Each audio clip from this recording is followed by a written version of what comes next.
नमस्कार दोस्तों, आप सबका स्वागत है आपके अपने YouTube चैनल पर। आज अपन बात करने वाले हैं अनुमापन के अंदर यानी टाइटेशन के अंदर गणना आपको किस प्रकार करनी है। तो देखिए, अनुमापन के अंदर गणना करने के लिए आपको वाइट पेज यूज लेना है, मतलब बिना लाइनिंग वाला पेज यूज लेना है, और बाकी सारा जो कार्य है वो आप लाइनिंग पेज पर कर सकते हो।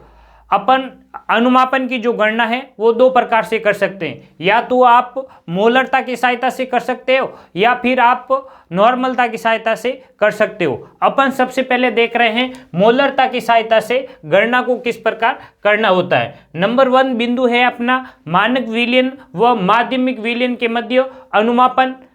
देखिए, मानक विलयन व माध्यमिक विलयन के मध्य अनुमापन करके अपन क्या ज्ञात करना चाहते हैं, माध्यमिक विलयन की जो मोलरता है वो अपन ज्ञात करना चाहते हैं। अब देखिए, इसके लिए अपन एक सूत्र लेते हैं, M1V1 बराबर M2V2। अब देखिए, M1V1 क्या है, एक M1 है जो आपका मानक विलयन है या ज्ञात विलयन है, उसकी मोलरता जो कि आपको उद्देश्य के अंदर दे रखी होगी। V1 मानक विलयन का आयतन जो आपने पिपेट की सहायता से कॉनिकल फ्लास्क के अंदर जितना आयतन लिया है, मान लो पिपेट आपकी 20 ml है या 10 ml है, मान लो कि 20 ml है तो इसका जो आयतन होगा मानक विलयन का वो 20 ml हो जाएगा। और M2 यानी माध्यमिक विलयन की मोलरता जो कि आपको क्या करनी है, ज्ञात करनी है। और V2 यानी माध्यमिक विलयन का आयतन जो कि आपको सुसंगत आयतन यानी जो पहली सारणी से का जो सुसंगत आयतन आपको प्राप्त हुआ है वो आपको रखना है V2 की जगह। अब देखिए, M1V1 बराबर M2V2। अब देखिए, M1V1 के नीचे मैंने 5 से भाग दिया है। क्यों दिया है? क्योंकि जो आपका रासायनिक समीकरण है उसके अंदर जो आपने रस समीकरण मिति गुणांक से गुणा किया है या जो मोलों की संख्या है उसका मैंने भाग दिया है। जैसे KMnO4 अपन यूज लेते हैं माध्यमिक विलयन के रूप में, तो KMnO4 को किससे गुणा कर रखा है, 2 से गुणा कर रखा है, तो माध्यमिक विलयन के नीचे मैंने 2 से भाग दे दिया है।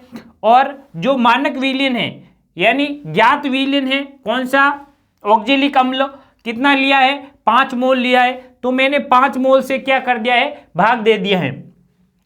अब देखिए, इसके अंदर ज्ञात क्या करना होता है, M2 अपन को ज्ञात करना है। M2 बराबर 2/5 यानी इसको क्रॉस मल्टीप्लाई करने के बाद क्या हो जाएगा, 2/5 M1V1 बटा V2।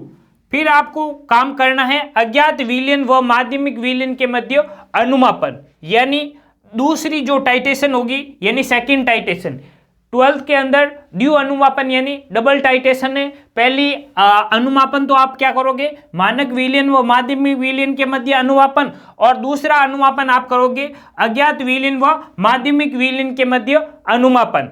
तो देखिए, इसके लिए सूत्र है M3V3/5, जो कि मैंने मोलों की संख्या ली है किसकी, अज्ञात विलयन के मोलों की संख्या कितनी है, 5, और जो माध्यमिक विलयन के मोलों की संख्या है वह 2 है। अब देखिए, इसके अंदर जो M3 है वो क्या है, अज्ञात विलयन की मोलरता, V3 क्या है, अज्ञात विलयन का आयतन, M4 क्या है, माध्यमिक विलयन की मोलरता जो कि कितनी होगी, M2 के बराबर होगी। क्योंकि अपन सेकेंड टाइम भी यानी ड्यू अनुमापन या दूसरा अनुमापन करते समय भी अपन क्या करेंगे, वही माध्यमिक विलयन यूज लेंगे, तो उसकी मोलरता क्या हो जाएगी, सेम हो जाएगी। और V4 माध्यमिक विलयन का आयतन यानी जो दूसरी सारणी अपन बनाएंगे, कौन सी, अज्ञात विलयन व माध्यमिक विलयन के मध्य अनुमापन की, वो उससे जो अपन को सुसंगत आयतन प्राप्त होगा वही क्या होगा, आपका V4 होगा। और जो V3 है वो क्या है, अज्ञात विलयन का आयतन, यानी जो आपने अज्ञात विलयन पिपेट की सहायता से लिया है, यानी इसका भी जो आयतन होगा वो कितना हो जाएगा, 20 ml हो जाएगा। अब देखिए,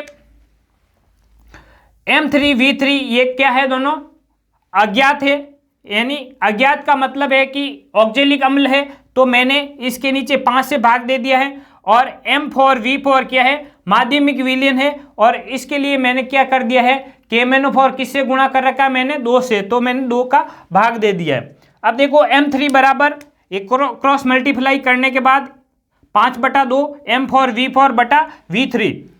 फिर देखिए M3, फिर मैंने मान रख दिया है M4 का। M4 का मान रखने के बाद M4 का मतलब है कि मैंने M2 का मान रख दिया है 2/5 M1 V1 बटा V2। पीछे बचा हुआ है M4 और V3 V4 बटा V3। अब देखो ये जो होंगे वो आपस में कैंसिल हो जाएंगे, 2 से 2 और 5 से 5।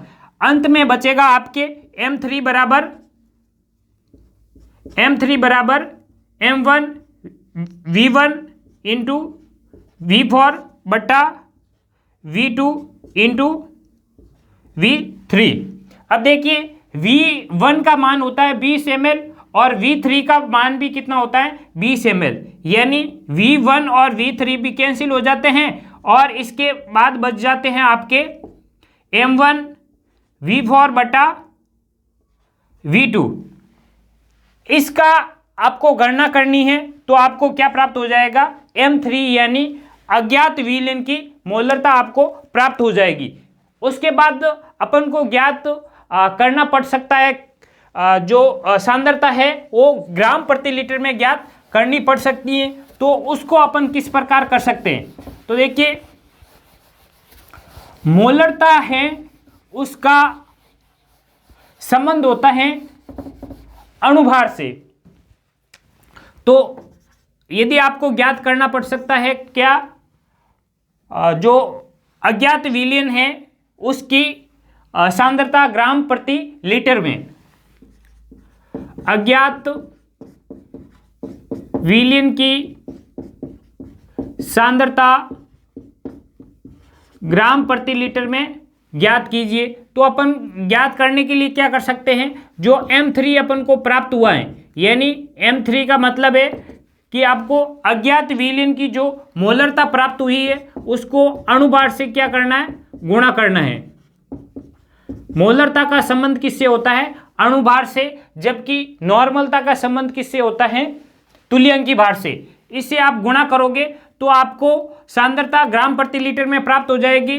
उसके बाद आपको पूछा जा सकता है प्रतिशत शुद्धता, परसेंट शुद्धता।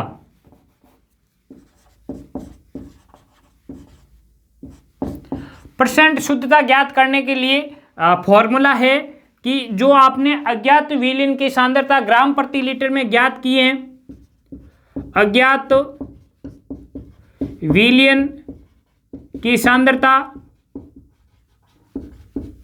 ग्राम प्रति लीटर में बटा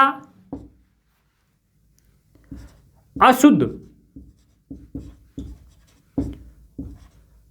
नमूने की मात्रा, वो भी आपको लेनी है ग्राम प्रति लीटर में, इनटू आपको करना है 100 से। आप 100 से गुणा करोगे तो आपको शुद्धता प्रतिशत प्राप्त हो जाएगी। ये तो हो गई गणना आपकी किसके सहायता से, मोलरता की सहायता से।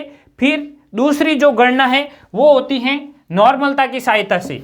अब देखिए अपन नॉर्मलता की सहायता से गणना किस प्रकार कर सकते हैं, तो देखिए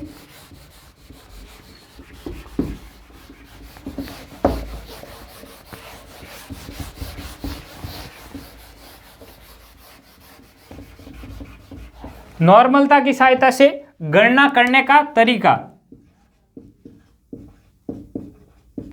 नॉर्मलता की सहायता से गणना को करने का तरीका है, नंबर 1, आपको मानक विलयन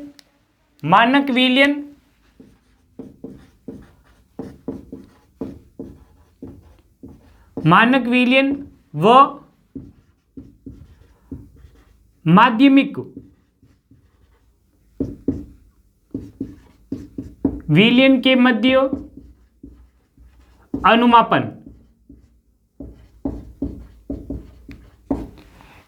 अब देखिए इसकी सहायता से अपन क्या करते हैं, माध्यमिक विलयन का क्या करते हैं, उसकी नॉर्मलता ज्ञात करते हैं। इसके लिए सूत्र है N1 V1 बराबर N2 V2। अब देखिए इसकी सहायता से अपन क्या करते हैं, N2 का मान ज्ञात करते हैं। अब देखिए N1 क्या है, इसके अंदर N1 है आपका मानक विलयन की नॉर्मलता,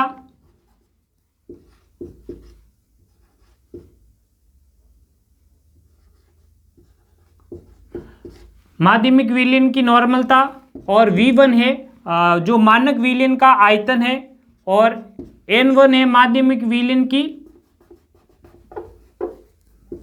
नॉर्मलता, और जो V2 है वो है माध्यमिक विलयन का आयतन। N1 मानक विलयन की नॉर्मलता, V1 मानक विलयन का आयतन, और N2 माध्यमिक विलयन की नॉर्मलता जो कि अपन को ज्ञात करनी है, और V2 है मानक विलयन का माध्यमिक विलयन का आयतन।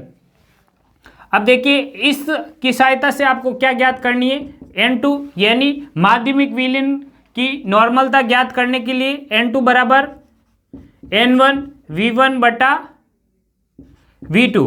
अब देखिए नॉर्मलता की गणना करते समय आपको मोलों की संख्या का यूज नहीं करना है, केवल मोलों की संख्या का यूज करने के लिए आपको मोलरता के अंदर मोलों की संख्या का यूज करना है।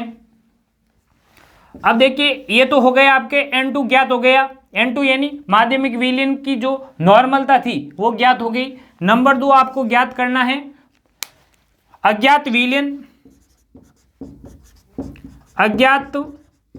विलयन व माध्यमिक विलयन के मध्य अनुमापन। इसकी सहायता से अपन जो अज्ञात विलयन है उसकी नॉर्मलता अपन ज्ञात करते हैं। इसके लिए फॉर्मूला है N3V3 बराबर N4V4। इसके लिए आपको N3 ज्ञात करना है। तो देखिए N3 क्या है, N3 है आपके अज्ञात विलयन की जो नॉर्मलता है,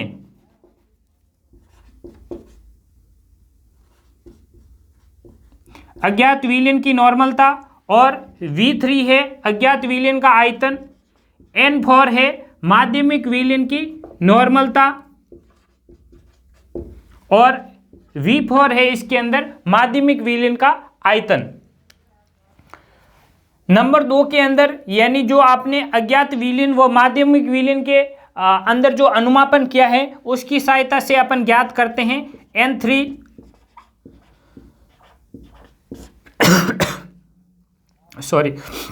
V3।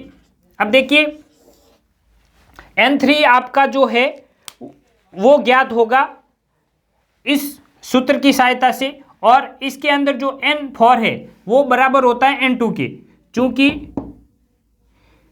N4 किसके बराबर है, N2 के। तो अब इसके अंदर जो N4 की जगह आपको N2 का मान रखना है। N3 बराबर N1 V1 बटा V2, N1 V1 बटा V2, पीछे बचा हुआ क्या है V4 बटा V3, V4 बटा V3। यहां से आपको प्राप्त हो जाएगा अज्ञात विलयन की जो नॉर्मलता है वो आपको यहां से प्राप्त हो जाएगी। उसके बाद आपको ज्ञात करना हो सकता है जो सांद्रता है उसको ग्राम प्रति लीटर में ज्ञात करना पड़ सकता है। तो देखिए सांद्रता ग्राम प्रति लीटर में, अज्ञात विलयन की सांद्रता ग्राम प्रति लीटर में, इसको ज्ञात करने के लिए आप क्या करोगे, जो N3 है उसको तुल्यांकी भार से गुणा करोगे। तुल्यांकी भार यानी जो नॉर्मलता है उसका संबंध होता है तुल्यांकी भार, तो आप इसको तुल्यांकी भार से गुणा करोगे, और उसके बाद आपको ज्ञात करना पड़ सकता है प्रतिशत शुद्धता।